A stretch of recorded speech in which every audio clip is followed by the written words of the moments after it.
Break के बाद एक बार फिर से आप सभी का बहुत स्वागत है। आपको सीधे लिए चलते हैं गाजियाबाद, जहां पर सीएम योगी चुनावी सभा को संबोधित कर रहे हैं। सुनाएंगे। दुनिया के अंदर कहीं जाता है, नाम उत्तर प्रदेश का आता है तो उसके चेहरे पर खुशहाली उसकी सामने दिखती है कि वाह, उत्तर प्रदेश का ये विरासत और विकास का जो अद्भुत संगम डबल इंजन सरकार ने यूपी को बनाया है।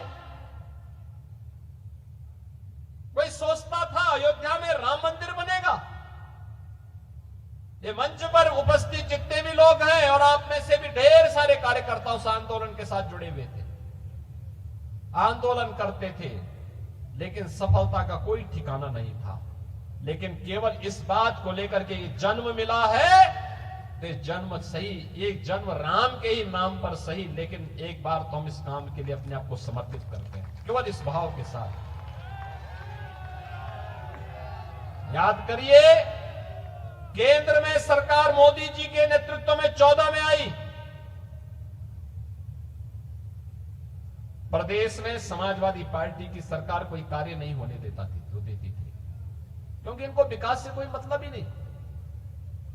इनका विकास तो व्यक्तिगत विकास है, परिवार का विकास है, सिपाही खानदान का विकास है। उससे बाहर सोच ही नहीं सकते,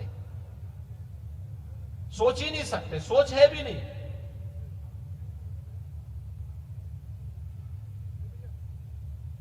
माफियाओं का विकास करते थे। आप सोचिए, किसी भी जनपद का जो सबसे बड़ा माफिया होगा वो समाजवादी पार्टी से जरूर जुड़ा होगा। जो सबसे बड़ा गुंडा होगा उसका समाजवादी पार्टी से संबंध होंगे। जो सबसे बड़ा दंगाई रहा होगा वो समाजवादी पार्टी से जरूर जुड़ा रहा होगा। जो सबसे बड़ा दुष्कर्मी होगा वो समाजवादी पार्टी का शागिर्द जरूर होगा। आपने बीच में एक सीरियल देखी होगी, अयोध्या में एक निषाद बेटी के साथ समाजवादी पार्टी के नेता का किस प्रकार से उस व्यक्ति ने एक पिछड़ी जाति की बेटी के साथ किस प्रकार से उस व्यक्ति के द्वारा उस बेटी की इज्जत के साथ खिलवाड़ किया गया। कन्नौज के अंदर आपने देखा होगा कैसे समाजवादी पार्टी के नेता के द्वारा एक गरीब बेटी के साथ किस प्रकार का व्यवहार किया गया था। और बहनों और भाइयों, मैं आपसे यही कहने के लिए आया हूं, इनका विकास से कोई लेना देना नहीं था, इसलिए विकास की कोई योजना लागू भी नहीं होने देते थे। और अब तो यानी पहले से ही 4 करोड़ लोगों के लिए मकान बने, 10 करोड़ लोगों के घर में शौचालय बने, 10 करोड़ लोगों के घर में उज्ज्वला योजना का सिलेंडर पहुंचाया। हम लोग तो यूपी के अंदर उज्ज्वला योजना के हर लाभार्थी को दीपावली और होली में फ्री में सिलेंडर भी उपलब्ध करवा रहे हैं। फ्री में सिलेंडर, भरा हुआ सिलेंडर फ्री में आप लेके जाइए।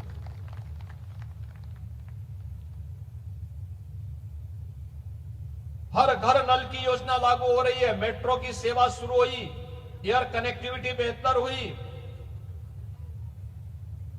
और पहले से ही यूपी के अंदर 10 करोड़ लोग 5 लाख रुपए की आयुष्मान भारत की सुविधा का लाभ प्राप्त कर रहे थे। और अब तो मोदी जी ने घोषणा कर दी है कि 70 वर्ष से ऊपर के हर एक व्यक्ति को फ्री में 5 लाख रुपए हर वर्ष स्वास्थ्य सुविधा उपलब्ध करवाएंगे।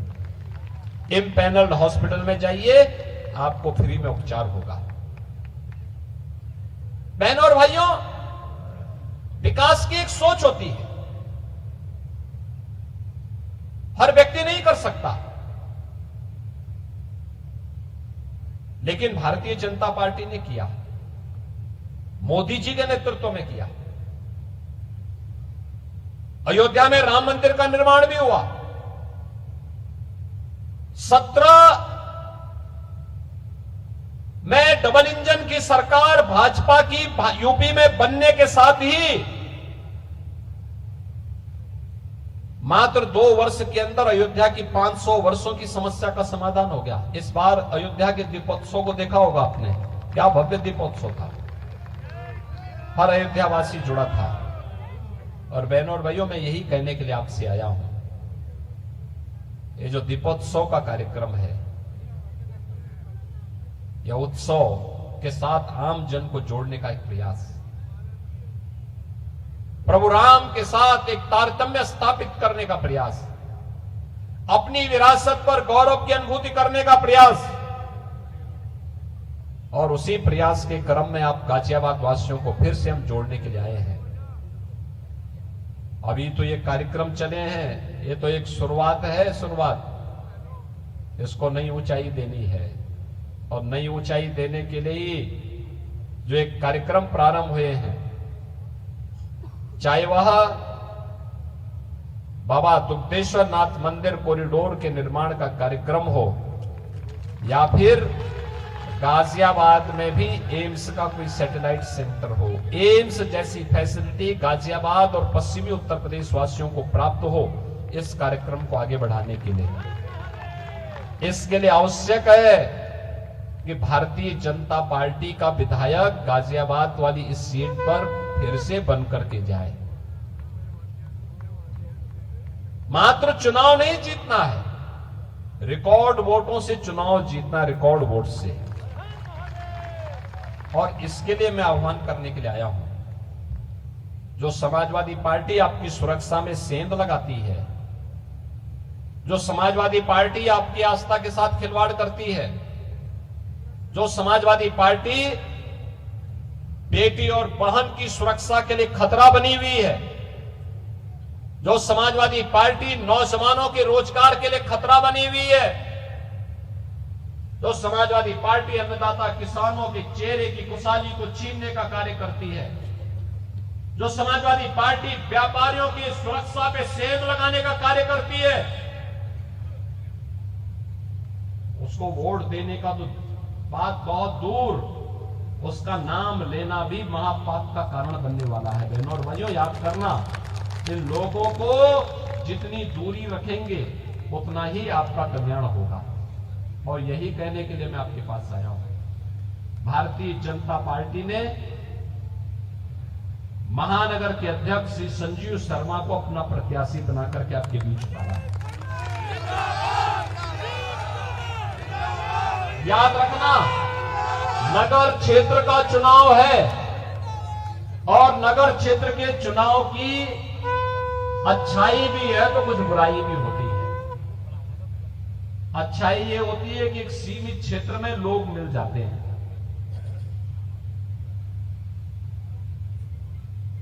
एक दायरा होता है, उस दायरे में काफी बड़ी आबादी होती है, तो जनसंपर्क करने के लिए लोग आसानी से संपर्क कर सकते हैं, लोग मानसिक रूप से भी तैयार रहते हैं। लेकिन बुराई ये भी होती है कि जब छुट्टी लोग देखते हैं तो उस दिन उनको आलस भी आने लगता है।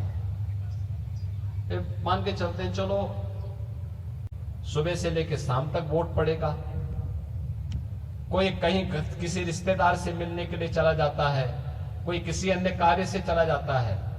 याद रखना, यह संविधान द्वारा प्रदत्त आपका एक अधिकार है। ये लोकतंत्र एक महापर्व है।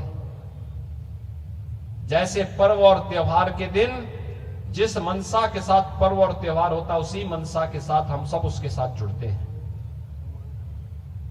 मनसा वाचा कर्मणा हमारा जुड़ाव पर्व के साथ जुड़ता है।